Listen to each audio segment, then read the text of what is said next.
Hey guys, welcome to episode 10 of Smack Talk. You with King James. Got my special guest here from the east coast of Gisborne himself, Cage Demise guitarist and stock car fanatic, Jamie Beatty. Good to have you here, man. Good to be here, man, and making my debut on what is a wicked stock car show for the boys. Now we've got a little bit of history. We've travelled around New Zealand, not only for the likes of the World 240s and Teams champs, but with Cage Demise in the band. Yeah, man, it's been some good times over the years, you know, like jamming with the band, but also incorporating Speedway missions as well. Teams champs and playing gigs around the time when the stock car chaos is all happening. Now we actually spent a little bit of time as a part of the development team for R Factor Kiwi Superstocks along with our boy DNZ. Yeah, man, for sure. Did a few riffs, wrote a few riffs and a few backing tracks to help out the boys with the game as well, so massive. Oh, that's awesome. So we've got an awesome show coming up now. Gisborne Speedway's been around for many years. There was the Gisborne Motorcycle Club that put on events back in the 50s right through, and they built a little track out of Patatahi as well, which ran right up until about 1971, in which then the Awapuni Speedway was officially opened, and since the 70s has been going strong there right by the beach, and it's an absolutely fantastic track, so really stoked to be doing this show for the Gisborne boys today. And we're going to start things off with a bit of street stock action. Street stock action, and the boys from the Mangapapa Garage, the Gooch Motorsport team, the Gooch brothers. We're here at the famous Mangapapa Garage talking to the Gooch brothers, Gooch family, so thanks for taking the time to come and talking to us at Smack Talk.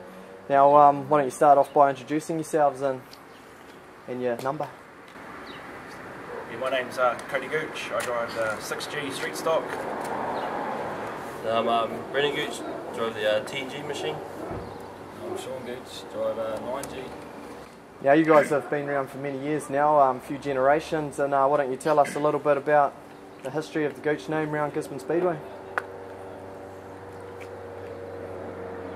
Yeah, well, it's pretty big with all the old man and all his brothers have been involved for like ever since Gisborne Speedway sort of started, And Uncle Graham and Laurie and Dave and my old man Neil, and probably started back when their father sort of took them down to the track and showed them the first bit of speedway, the old school barrels and no fences. Sort of started from there. They got the boat there. So Neil's been racing for some years, and did he take you around the country quite a bit with the street stock when you guys were growing up?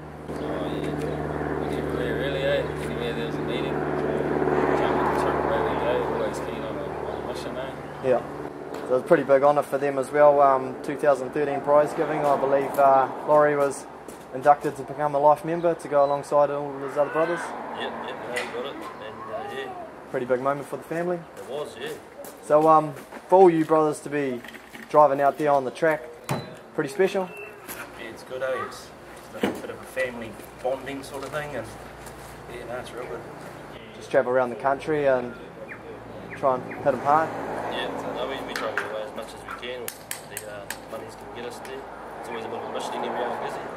Yeah, it is, mate, yeah, isolated, but no, it's good, so you get to use a bit of gang warfare out there as well, along with the other Gisborne brothers on the track. Yeah, exactly.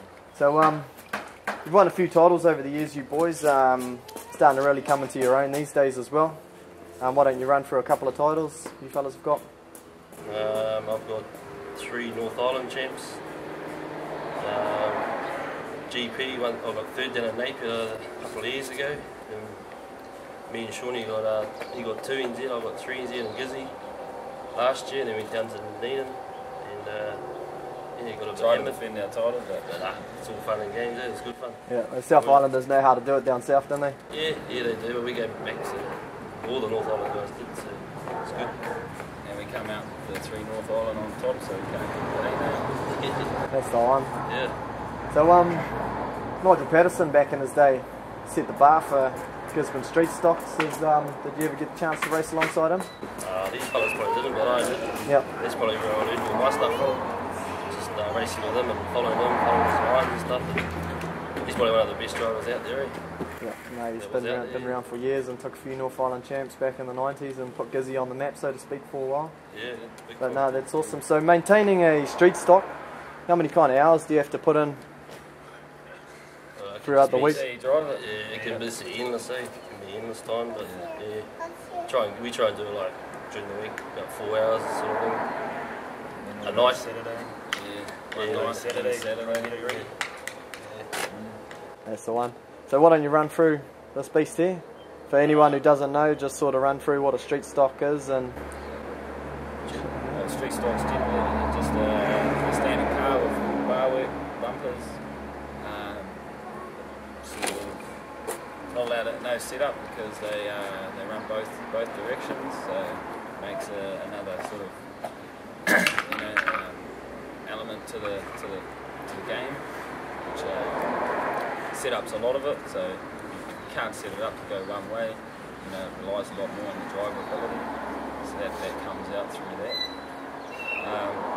You can't really do too much to them, aside from doing minor things to the engine.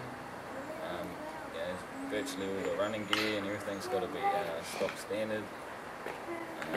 Aside from that, we all run HZ Holdings. Back to the old schools. You can't beat them really. Nah, true that.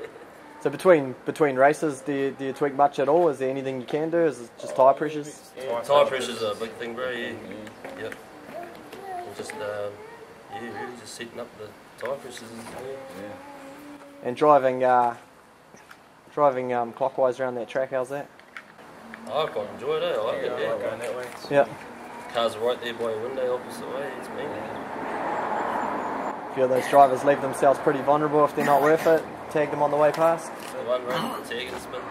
So talk to us about the rules of street stocks and the name of the game for anyone who doesn't know. I mean, back in Palmy we don't get street stocks these days. It's really just, so what do you expect to see? It's really just tag and spin really. It's not seek and destroy like it used to be back in the day. You just wrecking cars and stuff and just go there and have some fun and spin cars up and keep going is the main thing really. Third heat of the championships tend to get pretty heated though. You got blockers in there, it's good. Yeah. To come up behind people not know what they're going to do. So talk about some of your rivals from around the country.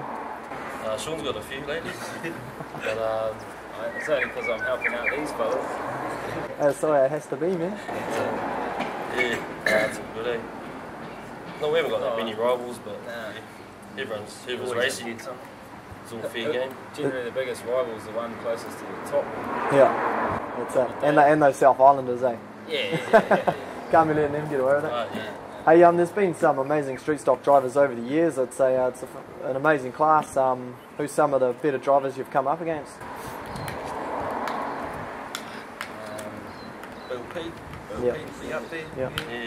No, mine would probably be like Nigel Patterson, Slippery Glen from down south. Yeah. Had a real driver, good guy, and knows how to race. That's the one. The best part about street stock racing? I think the socialising. Yeah. With all the other competitors, Yeah. No, that's the one. Yeah. Well, no, I certainly appreciate you guys taking the time today. It's an honour to be here at Mangapapa Garage, fill up your gas and get your warrants. So it's where you come if you're in Gisborne, isn't it? Yeah, it is. But no, that's awesome. Thanks, guys. That's sweet, isn't it?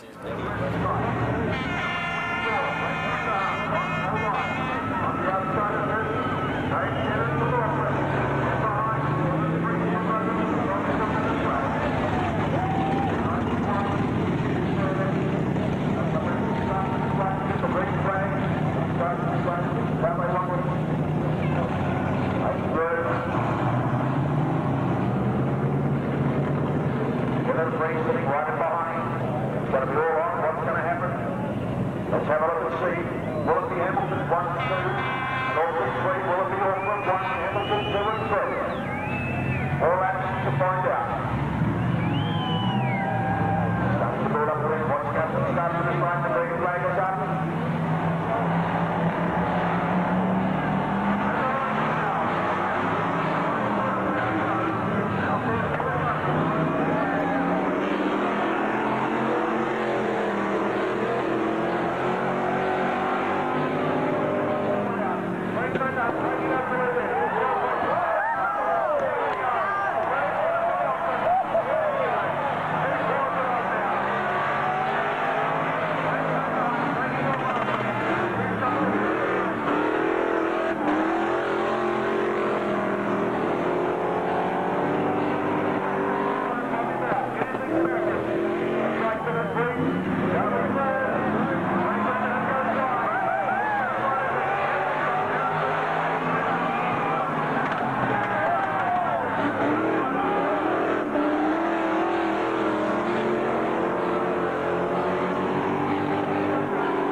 So what you just witnessed there was the runoff from the 1989 New Zealand Stock Car Champs that was held between Dave Tennant, Frank van Broenhoven and the unlucky Kevin Fred, who got smashed down in the BP corner there. The New Zealand Champs have been held in Gisborne 3 times, with Rotorua's Lindsay Willis winning the first New Zealand Champs, Dave Tennant winning the one you just seen, and back in 2002 was the Master Blaster Wayne Hemme, who came home at that hugely successful meeting, and you'll remember the antics of the Terminator Calvin Gray in that meeting.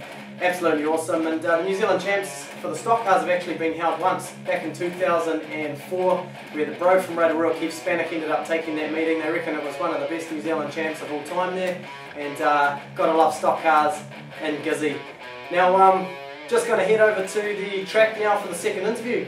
Yeah, we're off to the track, Gizzy Speedway, interview former New Zealand Grand Prix champion and Speedway New Zealand head referee Clyde McGrory. Here inside the referee's box with Gisborne legend Clyde McGrory. Thanks for taking the time to talk to us today. No problem. Why don't you tell us a little bit about how you got started in Speedway? Well, 45 years ago, there was an ad in the paper in the Gisborne Herald. Anybody interested in Speedway, they were putting on a meeting one Tuesday night, and I went along, and that was the beginning of building the track here and moving the Speedway from Paratai into town, and I've been here ever since. And what was your first involvement? The first thing I did was helped them build the track, plus got involved in the roll car. I drove the roll car for a year. So this was back in 1971? Oh yeah, a while ago. Now why don't you tell us a little bit about your first car, your stock car driver, and what do you remember about that? Yeah, I moved through stock cars quite quickly. The first one I had was an old Ford V8 truck chassis with a side valve V8 in it, and then progressed to a Dodge flathead, and then I went to a Valiant. So over probably a 10-year period I went through all those old early model cars, and then I moved into a Holden V8, and that was the difference. So you actually built your own cars as well? Yeah. A little bit. Now tell us a little bit about that, sort of rules and regulations back then. What did you sort of have to go by?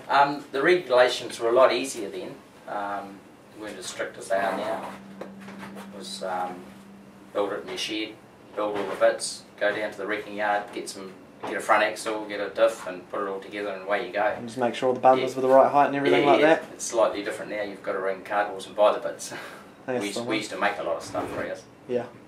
Now you did progress through the ranks a bit, and you wanted to move on. You got yourself a space frame. What can you tell us about that? Bit of a famous car? Yeah, I bought a car from Palmerston that belonged to Gary Parks, and it was the first space frame into Gisborne. It had a Holden V8 in it, and the local guys didn't approve of having a space in town, and they had a bit of a thing going about trying to get rid of it, but we stuck to it, and eventually I think we've probably got most of our cars here are space frames now. That's right, it has taken a while for Gisborne. Yeah, we're a little bit behind, still a few flatties around. Nah, it's good, never lose sight of the flatties, always good to have out on the track. Yeah. Now start getting some results once you move to the space frame? Yeah, a lot better. We ran that car at Gary Parks' for a couple of years. Then we moved into a brand new Gorge chassis and with a Chev in it. Bought some bits in from America for the motor and never looked back. So who'd you purchase the car off? I bought the second chassis, second spacey? Yeah, Craig Taylor, bought it off him. He got it built brand new. He did a couple of practices in, I think, and circumstances changed and he needed to sell it, and we bought it, and I just never looked back. So that was a Murray Gorge chassis? Yeah. And you struck a bit of success in that car and became a New Zealand Grand Prix champion at Bay Park. Can you remember a little bit about that meeting? Yeah, I can. We actually went over there a couple of times to do the meeting. The first time we got rained out. Second time we went through, the gorge was closed, there was rain and slips and everything, and was quite lucky that one of the crew guys on our car worked for the Ministry of Works, and we were allowed to go through closed roads, and we got to Bay Park at about 6:45 or 6:50, and everybody had scrutineered and driver's briefing and stuff. It was just lucky that we'd been racing over there quite a bit, and so they scrutineered the car on the trailer and registered it, and away we went. Backed it off the trailer, went out into the first qualifying and never looked back. Got And, a couple of firsts, 3 firsts, oh, 2 firsts and a second, and then in the finals we just Doesn't cleaned get it much up. better than that, does it? No. So you beat some pretty quick names. Shane Anderson finished behind you in that meeting, and he was always a very quick driver around Tauranga, and also Jeff Miller as well. Now, yeah, we were quite just after that meeting, after that race, they had an all-comers race at the end, and we were a bit pumped up, and the crew didn't want me to take the car out because I thought this will be the end of that car. So we, that'd be right. I went out then, absolutely got demolished. Absolutely. That's what happens when you're newly crowned champion, isn't it? It's the way it should be in stock cars. Yeah. To prove it was no fluke, you actually went along to the GP in 1991 and came third behind some big names, Ian Glennie and Steve Burley as well. Yeah, we've had some pretty good success in New Zealand champs and GPs and North Islands and stuff. It was the only time we managed to get to the top of the podium, though. Yeah, and you raced in the 1989 New Zealand champs here? Yeah. Not very successfully though, unfortunately. Good meeting for the club at the time? Big, huge meeting. Yeah, it was really good. How helped? Probably a lot of the reason I wasn't successful was spending a lot of time doing club stuff and not focusing on what I should have been doing, and just sort of didn't pay off that day. Yeah. And you had the big sponsorship with Valvoline as well? Yeah. And tell us a bit about that. Yeah, we were lucky with Valvoline. They chucked us a bit of money and bought us uniforms and oil, and we raced under Valvoline colours for a couple of years, and then they requested that we send them over some action photos, and they featured us on a Valvoline calendar in America, which was quite cool. Which is quite a big deal for a small town Gisborne driver. Yeah. It's amazing. Yeah. It's good. Yeah, lucky. Now, when did you sort of wind your racing career up? Probably about 16 years ago. It might sound a bit complacent to you guys, but we were at a level that we couldn't go any further, and I could do a lot of racing in Rotorua and Tauranga and Hawke's Bay and down to Palmy and that, and it got to be a bore. We'd go away and I don't really want to say this, but you'd go away and you'd win 2 out of 3 races, and on the way home the guys would be moaning that we didn't win 3 and what went wrong and stuff like that. We're getting a bit complacent about it, so it was just time to... So you really needed to just put a bounty on your head again and make them come back at you. Absolutely, yeah. Now, so we just sold the car, moved on. No, that's the one. Now, before we move on to refereeing, who are some of your fiercest competitors looking back? We spent a lot of time racing in Rotorua, so most of the guys from Rotorua I got quite friendly with, but it was friendly in the clubhouse, but on the track it was hard racing. That's the Rotorua way, isn't it? Yeah, and Palmerston. Yeah. So coming up with someone in your rearview mirror, who did you not want to see there? Probably that dreaded Graham Peddle. Even though he's from Gisborne. Did he not give any special treatment? No, racing in Rotorua didn't matter, eh? Oh, that's the one. He was a competitor, all right. But Perry Kite and a lot of those older names, we all raced hard together and played hard together. Yeah. We used to go on Sundays. We used to go and race in Rotorua Saturday night and go to Tokoroa Sunday and race over there, and you'd get 30 or 40 stock cars over there, and we had a figure 8 track. And well, yeah. What can you tell youngsters about Tokoroa? There's not a lot of people know that was a track. Yeah, Tokoroa had quite a good track. It was a little bit like Kiki. They only raced on Sundays. We used to go over there and chase the sheep out of the middle and put on a bit of a show. It was the regulations were really laxed, and I think we used to get a huge crowd when we do figure 8s because it was just horrendous. Ask me if I enjoyed it. No, not at all. But at that age, you couldn't say no, you didn't want to do it. Yeah, that's right. A lot of peer pressure, so you do figure 8s. Hard case, yeah. We put a figure 8 track in out here for a while, but it was eliminating too many cars. So. Oh, really? I did not know that. Yeah, we had a figure 8 track here for a while. Now, Clyde, you did move on to refereeing, and how'd you go about getting into that? Well, when I gave up racing, I quite enjoyed watching, and I spent a couple of years sitting in the crowd, and one night Michael Lloyd, he was the steward here, came and asked me if I'd give them a hand because their referee had walked out or they'd lost their referee. He said just for one night or 2 nights or something, and it was 16 years ago. So you ended up progressing and become one of the head referees in New Zealand, and go to a lot of big meetings. Now, what can you sort of tell people who don't know about the job of being a referee? Yeah, the progression was I started refereeing in Gisborne on my own. We had no assistants, we had no flag guys, and it was quite a hard job, just one guy doing it. So what we've done is we train people to come through behind us, and we've got 4 or 5 referees here. We've trained a couple of senior referees out of Gisborne to get them up through the track. So what you do is you do a local refereeing stunt. If you're any good, then you move forward to be a senior referee, and I was lucky enough to move a little bit further forward than that to become the head referee for Speedway New Zealand. So now I train the senior referees. Every year I go around the country and train the local referees. And the last couple of years I was appointed the chief stipendiary steward for New Zealand. So during the winter I spend my time, my weekends, away at other tracks training the stewards, the scrutineers and the referees. No, that's fantastic for Speedway New Zealand. It's certainly a great service that you're doing there. What are you actually looking for during the races? It's really hard to explain, because when you're watching racing, you guys are watching like that, watching for accidents or things to go wrong. We've got to look and try and determine when it's going to go wrong. So is there quite a bit of anticipation? Absolutely. You prejudge.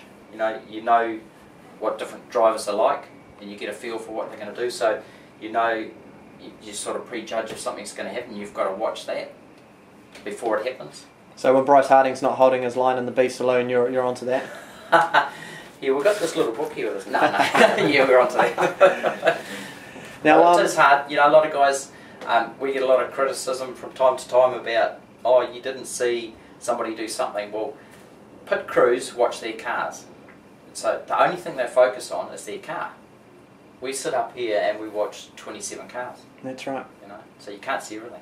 No, that's right, and I mean it's the same as any sport. The referees are accountable at times for decisions that are made, but it's just like any sport in the world. You get it right, not 90% of the time, but there's the odd one that slips through the cracks. Yeah, and it's important for the competitors to remember that they've all got the same referee on the night. So it doesn't matter what level the referee's at, it's consistent, because those guys have all got that referee at that level for that night, for that game. Yeah. And made a few big calls in your career? Yeah, I think probably one of the hardest ones was relegating Rodney Wood out of first place in one of the heats in the New Zealand Superstocks in Rotorua. Yep, and it's just one of those things that happened at the time. Just got to do it, yeah. Water under the bridge these days. Yeah, he still remembers it. Yeah. So do I. But I mean, that's the thing, you got to make the hard calls at the time, and I mean, what do you think refereeing needs to go forward? Is it more eyes up in the box? Is it a bit more support? How do you go about it? Probably a bit more training. We've got real limited funds with the training. We only get one shot at referees a year to train them. Senior referees, when they go to do a meeting at a track, their job is to train and assist rather than run the meetings now. We've changed the outlook. The senior referees to walk in and run a New Zealand Championship at a track that he didn't know anything about, didn't know the process. So now we've set it up so that they come in and they train and assist. So we've moved the focus into training the referees a little bit more, which has helped. Last year we had 2 protests to the board about referees' decisions. The year before we had none. The year before that I think we had 15 or 12 or 15. So we're heading in the right direction. No, that's right. It's certainly a great service, because it's all volunteer work, isn't it? Yeah, I had an ad up this morning. I think I've refereed over or close to 300 meetings. Yeah. And I still get guys running up telling me how to referee. Yeah, no, this is right, and they'll always will. Yeah. Yeah. You've done a lot of big meetings in that time as well. Absolutely, half of them would be New Zealand Championships. Yeah, and what sort of just, you are refereeing in the box, but what's one of the most memorable meetings you've actually witnessed? It's pretty hard. It's pretty hard to sit here and say that, because you don't actually watch racing as such. Like at the end of a championship meeting, people say, "Oh, who won it, or who got first, second, third?" Well, you're not really focusing on that. So you're sitting up here trying to look what's going on, and you don't really enjoy the racing, or you can't say, "Well, that was a good meeting." you know, because you're not looking at it. Yeah, you're here to do your job, aren't you? Yeah. You're a good hard and fair ref. One of the hardest ones I did, I think, was the first big stock car meeting we had in Stratford a few years ago when there was 170 stock cars there. That was horrendous.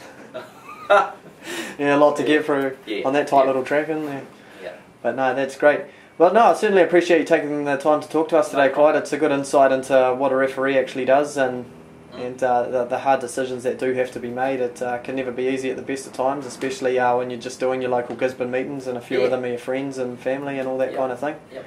But certainly appreciate it, and definitely look forward to coming back to Gisborne and coming back in this box here again. Great, good talking to you. Awesome, Clyde. Thanks.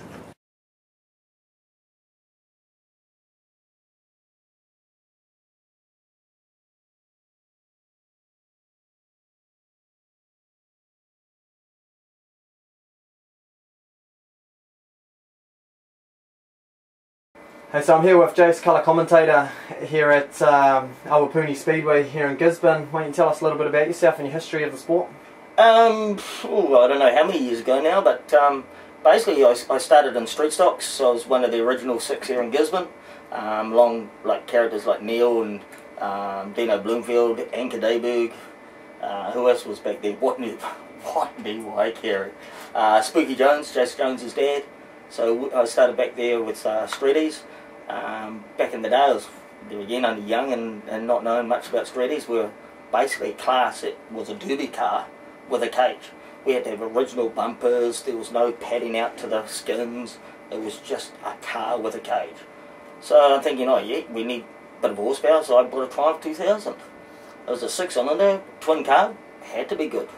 Didn't realise there was no chassis in the back end. So hence every week we were rebuilding it. So that sort of only lasted half the season. Ended up with a Valiant towards the end of the season, and so I went through 2 cars, started all 40 races except for 2, finished 4 of them, and that year I actually won the big Moulton trophy, the hard luck trophy of the entire club. And being a young guy out of school with all these big names in it like O'Dwyer, Bacaf, it was just, here I am now. Sort of feeling obligated for payback. I'm still here. You jumped up into the commentary box to be the colour commentator alongside your mate Bev? Yeah, Chapman's been in Gisborne now, I think it's coming up like 10, 12 years. And he's originally out of Pahia Tour, the big Pahia Tour man. Him and the old man used to go across and to Palmy and just fell in love with the sport, and he absolutely loved stock cars, absolutely loved stock cars. And he sort of got involved, and there again, being mates, you go out on a Friday night, hit the piss and talk a bit of shit, and then I sort of got involved, and we've been here, I think, at 8 years now, together, and the symmetry is awesome. Him and I are mates, and he knows what to say to wind me up. And as most people do, I'm not scared of saying it. With him being the professional, that's his job, that's what he does, and he informs everybody. He does that, and he does it awesome. And I'm just the ass. I'm just a fool guy. What's the biggest meeting you've commentated, you think? God, they're all big meetings, bro. And everybody, if you're commentating, everybody out there needs entertainment. Alright, so every meeting's a big meeting. You can't treat it like a small meeting, because they're paying money. They want to be entertained. They want to be entertained on the track. They want to be entertained in their ears. They want to be informed. So there's no real small meetings. No, you and Bev do a good job. Certainly, colour commentators, that's for sure. As we've said, and it is good for the sport. And being a spectator all my life, you like a good commentator to soup things up and sort of get, make that hit that little bit bigger just from the reaction in itself. Yes. See, that's one of my big ones is, and even if I don't see it, I still, to make people see it, and it's just something that I sort of learned. You got to be excited, and you've got to pass your excitement on. Even if I'm on Facebook, you've got to pass the excitement on, The kids love it, and anybody loves it, And no, you guys do a great job. Now, you're a hard worker for Speedway, especially around Gisborne. You've done a lot for this track, and a small club like this is really grateful for it. Very innovative man. Is there any sort of projects you've been involved with in the past, or even the future, that you're particularly proud of? Here, here it's a bit scary, and here, as most people know, I have an idea and I'm off, and I'm really grateful the club gives me that leash, really. I've sort of had to report in every now and again, but you can't push forward unless you try things, and that's what I'm doing, is I'm just continuously pushing the envelope. I'm trying new stuff, and I believe it's for the better of the sport, hence Speedway Live. Tell us a bit about that. Me and Nick Gibbs out of Christchurch are the driving force behind Speedway Live, and we saw a niche, we saw a need, so developed the software, developed this website, developed an app, developed all these bits and pieces to bolt onto the existing Speedway infrastructure, and this year was basically a big year. Next year we've got a huge year. I use that when I'm working night shift, man. Saves my life. Yeah. It's just quickly, stock cars, Woodford Glen, 30,000 hits. And 240s, 8,000 people online. So there's a need. There's definitely a need. And we just got to tweak that a little bit more, give the people a little bit more information, and get around the tracks. And it's reliant on the lap scoring, which I'm really, really passionate about. And I've just got to get around the tracks and just help lift that lap scoring up a bit to make Speedway Live that next level. We know Rotorua supporters are pretty loud. Bit of support for Neil McCord. The green. Oh, we got the Fox and the Hound. Rex is going to be it. No, he's not going to be able to get him in the first corner. I tell you what, I think he'll struggle now. Neil McCord, that rocket machine of Neil McCord is pretty quick. But I tell you what. Oh, look at this. Oh no, look out. Oh dear. She was a big all or Zero to hero. She was a big all or nothing else with that one. He's going to do it again. Oh, baby. Oh, pickle me, tit. He just missed.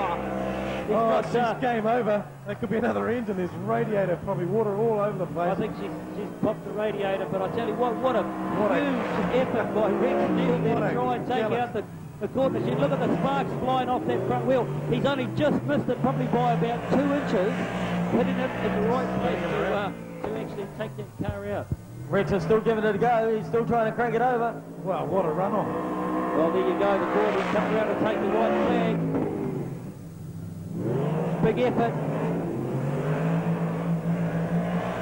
A huge, big bend in the rail there of Neil McCord's car where Rex has gone into the side of him. But there he goes. He's going to take the flag. Big hand there for Neil McCord, the current New Zealand GB champion, and taking that one away. And the brand new 3NZ. The 3NZ. Well, pickle me, Tip. What do you think of that? No, not taking anything away from Rex, but that Rotorua car thoroughly deserved that. He was a hard charger in that last race, and the car was toast. I was giving it up for dead. But,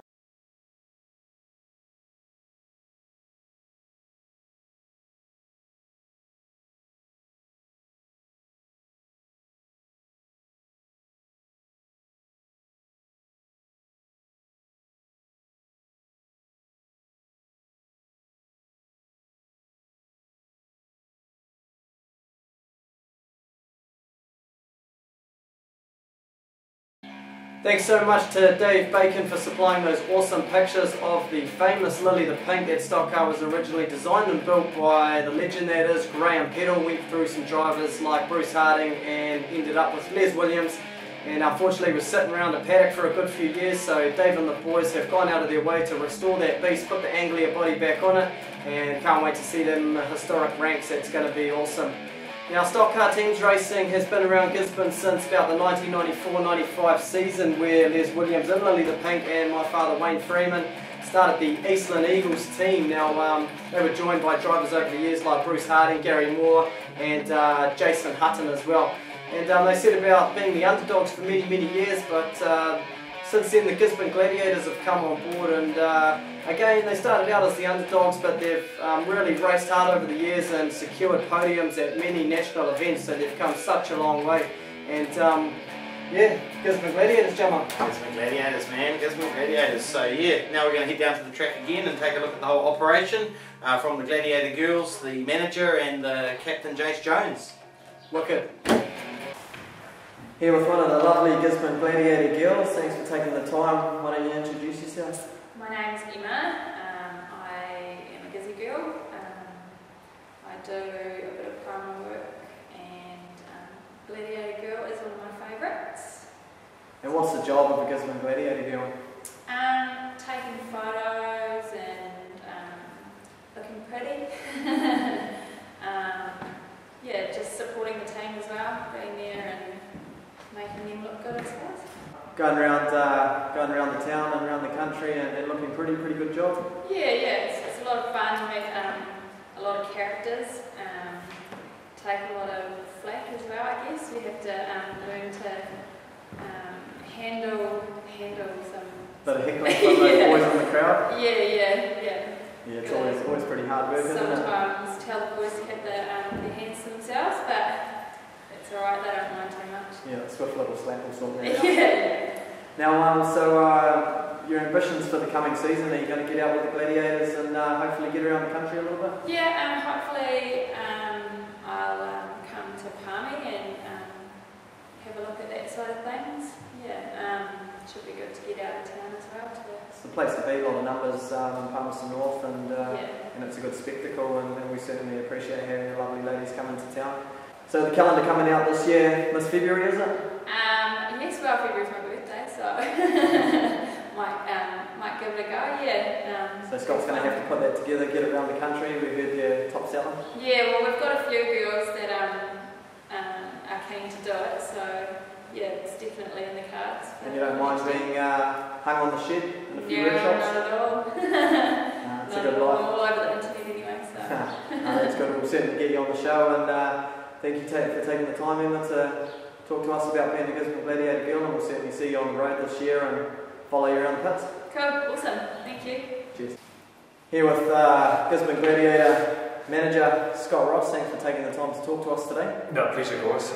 Been really impressed with the product you guys are putting out. Much appreciated. Scott, tell us a little bit about your history with Speedway.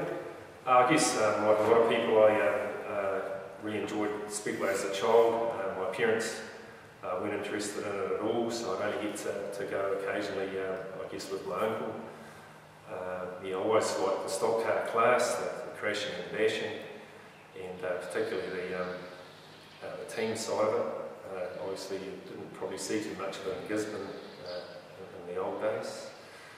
I always sort of wanted to have a go at myself. I always probably guessed that it was a lot harder than it looked. So I bought a flat chassis from Wellington, raced a couple of seasons pretty poorly in Rotorua, moved back here, had the motor done up, spent a lot of money on the engine, and had a couple of really good seasons in the car.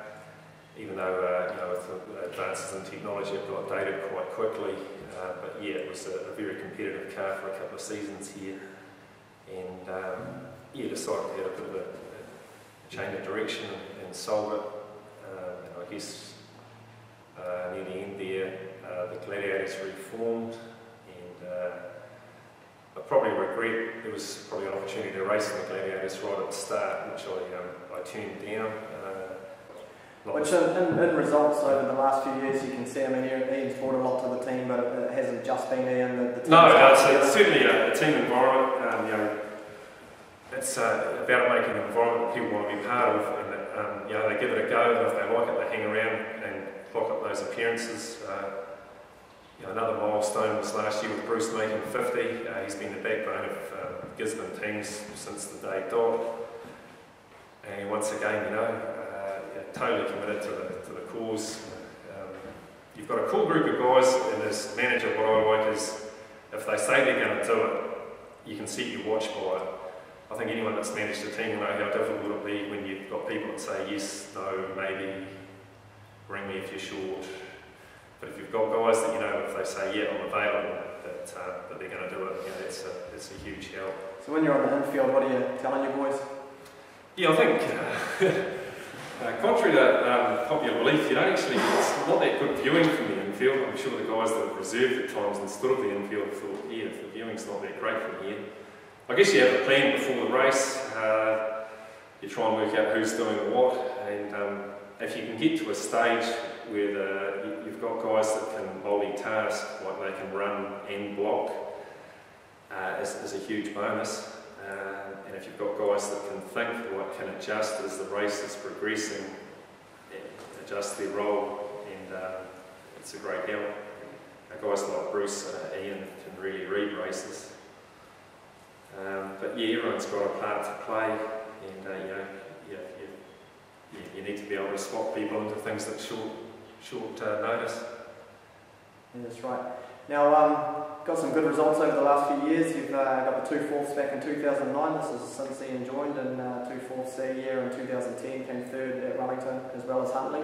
Yeah. Starting to really climb up the ladder there, and then in Palmerston North this year as well. You got 4th, which was certainly an amazing achievement for the team. Yeah, the results are a bonus. As I say, first thing's having a team, but yeah, I guess the expectation from us here, which has been, I guess when we used to win the odd one here and there, it was a bit of a surprise, so I think probably when we lose it's not so drastic as some of the other teams that are accustomed to winning find it a bit, find it a bit more of a shock when they do lose. I think I probably have a personal goal myself that we at least once beat every team that we've raced against. We haven't beaten Palmerston North or Auckland yet, and I'd really like to think, particularly Auckland, we've raced them a lot and never won. I'd really like to think that one day we could beat Auckland. You certainly are well travelled around the country, and you do the East Coast crowd, as you say, it's always been hard with money and being such a long way to travel between to different meetings. And when your fan favourites around the country, you always go and leave it all out on the track, and you've got a lot of fans out there and they really enjoy seeing the Gladiators go out. Yeah, well, we made a conscientious decision, going to Wellington once a year to the Nationals, and the odd thing against Hawke's Bay, we were never going to get any better, we had to travel, and we got a real bonus was when we were able to get into the Huntley event. That's great because you get a lot of twins races in one meeting, so that was a real bonus to us, and the more you do, the better you get. And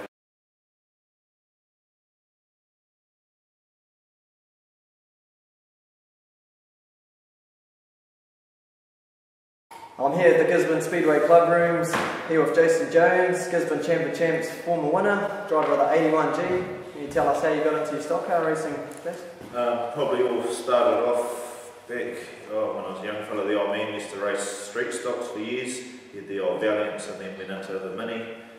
And then for a few years I crewed for Brett Lloyd when he first started racing, and then I bought an old flat chassis, and me and Sam Hughes done that up, and then I crushed my leg at work, so Sam ended up racing it for a year, and then me, Sam and Brett went down to Peter Rees's and built a Rees carriage and went on from there. So once you got your Rees chassis, things started to get a bit more serious? Yeah, it was like my first real racing with the team side of things. Probably Gisborne, it was a matter of getting 5 cars to go down, and so first year I think I did 4 meetings before I did my first teams, New Zealand Teams Champs. And now Gisborne's always been a working man's track, everyone doing their part to get on the track, and so to get a team together has been quite hard over the years. Yeah, it's a bit of a struggle. Normally you start of the year, you have your dozen people that are keen, but normally it comes down to it. If you've got a tow wagon and a trailer and you're free to go, you're more or less it, but it's been a bit different the last couple of years, which is good. So over the last couple of years, Gisborne's really started to pick up the pace a bit. What do you believe that comes down to? You've had the addition of Nick and Ian come into the team. Does that provide a lot of stability for the rest of your Gisborne boys? Yeah, we've got a cool group of guys really, and just the reliability and the car quality, and that week in, week out, the cars can take a couple of knocks and carry on really. It's good. Yeah. What do you enjoy most about your individual racing or teams racing? Teams racing is always good. It's probably a good social thing as well, because you're going away with a good group of, it's not just the 5 or 6 drivers, it's the whole crew that goes away with you. It's a good social weekend, really. That's the one. Any sort of meeting that stood out for you over the years? Probably, was it our first year we went to Huntley was probably the highlight for me, whereas we were underrated, and then it was probably our first big thing, and like, I got rolled by in 2 races, I think, but it was a good weekend. Who put you over? I was one of the Rotorua boys first. I think it might have been one of the Wolves, and then Ricky Curry got me in the next one against Hawke's Bay. Oh yeah, he went to Hawke's Bay, didn't he? What was up with that? So over the years as well, you've come up with a lot of fierce rivals around the country. When it comes to teams racing, who do you sort of enjoy coming up against the most and trying to do some good bump work on them? Well, it's always probably been a close thing with probably Hawke's Bay with Uncle Ricky going down there, and then, but you always got your hard races against Wanganui and probably all the smaller backlit tracks really. Huntley we've always had good races against, so, and probably Auckland is one team that we haven't beat, which I want to beat. Yeah. We've been so close so many times. Yeah, that's right. And I mean, you came 4th at the Teams Champs in Palmy this year. Very hard track to teams race on, even to just race on. How did the team feel coming out of that weekend? It was a bit, after our first race against Palmy, the heads were a bit down a bit, but then we picked up our game against Huntley, which I think if anything could have gone wrong, it all went right for us, so it worked out beautiful, and then Rotorua, and it was good. Well, Nick in the end did a good job in that runoff, but no, the heads were pretty high. It would have been good to get that 3, not the 4th, but overall we came out well compared to where we were. Oh, it was a great weekend, alright. Well, what's your favourite track around the country to race on? Probably Huntley I love the most, really. What about your most respected rival on the track? Most respected. There's always the big names like Rees and that, but you're probably Shiny from Hawke's Bay. He's always a good hard charger. You're definitely regular visitor to Gisborne over the years and brings your family and everything like that? Yeah, he brings Jumma and son-in-law Brett, and it's always a good night when they turn up. That's right. Now, last couple of things here as well. You had an awesome teams race in Kihi this year and ended up having quite a wild ride. Why don't you talk us through that? Well, probably it was just one of those things where it's probably what been my downfall for a thing. You're either going to make it or you're going to break it. And with the first race, I probably did everything good and drove through cars. And that race, I thought I had it on the old Stratford car and I had it pinned, but the old slip corner kind of caught up. And it was a good ride. Like all the damage apart from that, I felt mint, but it worked. Afterwards, I found out I broke my foot, but it was sore from the first race. It wasn't from this rollover. That's the one. That's brutal, mate. I appreciate you taking the time to talk smack talk today, and you do Gisborne real proud turning up for the Gladiators every year, and we love cheering for you in the stands. So thanks for taking the time, and looking forward to the next season. Yeah, cheers for your support. Well, thanks everyone, man, for joining us today and watching Smack Talk for big episode number 10, the Gizzy special, and for all the good times spent over the years at Gizzy Speedway, hanging out and chilling out with friends, as it was probably the coolest thing to do in the evenings aside from surfing. But yeah, many good times to come at Gizzy Speedway. And we've got some awesome, it's good to have you here, man, fucking wicked, bro. And we've got some awesome prizes. We've got the Gooch Motorsport t-shirts and some posters to give away, so special thanks to those Streetstock boys. Awesome class. And this wicked ass calendar here that's done by the one and only Legaspeed Illustrations. Murray Goodley is the man, does all these awesome pencil works and stuff like that, so just keep an eye out on Facebook, we'll sort all that out for you. Special thanks to everyone that's contributing, putting stuff on the show. And we couldn't do it without you. Have an absolute blast, and plenty more episodes to come real soon. So I hope you guys have a good one. Cheers.